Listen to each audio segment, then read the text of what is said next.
And I'm so happy that you decided to tune in and join us today. We are very excited to be speaking about family today, and today we are with Don McDowell.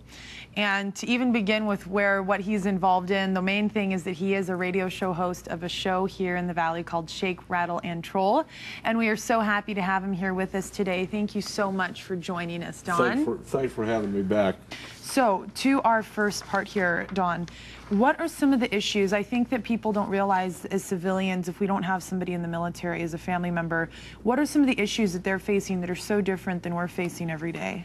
Vanessa, I think there's a lack of understanding nationally with actually what's going on in the current campaigns in Iraq and Afghanistan, Kuwait.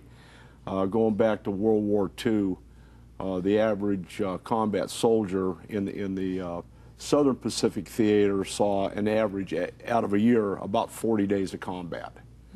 The European theater, give or take where you were, of course, stats are always good. They saw an average of about 24 days a year. Moving into Vietnam conflict, those soldiers over there saw an average of 240 days of combat out of 365 days. The PTSD, it's kind of a new name.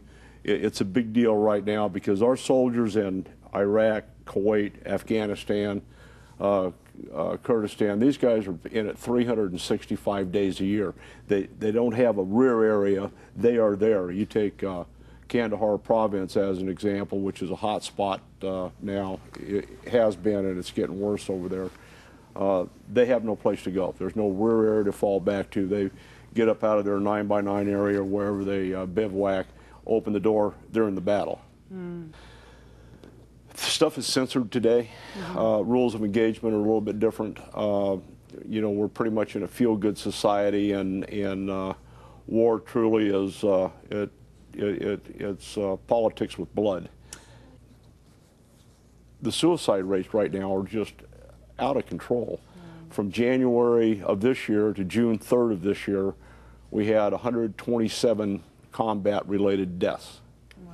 On top of that, we had 154 soldiers commit suicide. Wow. Confirmed or suspected. There's some non-secular treatment out there, programs that I've been through myself. Men's fraternity is Christian-based, male, I'm going to call it male training.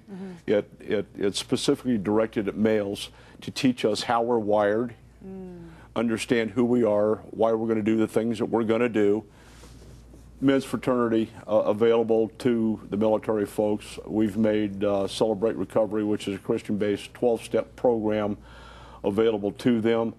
And that's important, I think, because, first of all, it's a non-reporting. It's private. Private sector. You as a soldier, if you come in and say, listen, I've got a substance abuse problem, it's this, we're gonna bring you in, we're gonna love on you, and we're gonna help you. We're gonna help a family unit. And there's an Air Force group called Wing Moms, and they're educated on what this soldier is about to go through, so that everybody's kind of working as a group and has a comprehensive understanding of what's going to take place in theater. It's not a picnic over there.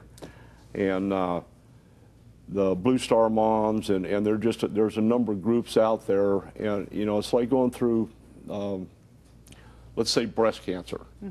There's outreach groups there. What is your word of advice to families with people in the military and to men and women serving our country, and what's your word of advice to them and of encouragement? I would say step outside the military box, look at the non-secular groups and get involved. Pick up the phone, make a phone call, send me an email. There's people out there that want to help. Well, Don, thank you so much. I know that there's so much more, even great information. I know if you have any questions for Don, that he'd be happy to answer them. It's Don McDowell. He's the radio show host of Shake, Rattle, and Troll, the conservation director for the AZ Bass Federation, and also FLW, and his email is don@shakerattleandtroll.com, and his website is shakerattleandtroll.com. And then there is also azbfn.com, which is a great resource for you there. Don, thank you so much for joining us. I appreciate it. Exactly. We'll go fishing. I'll catch you, especially with that hat.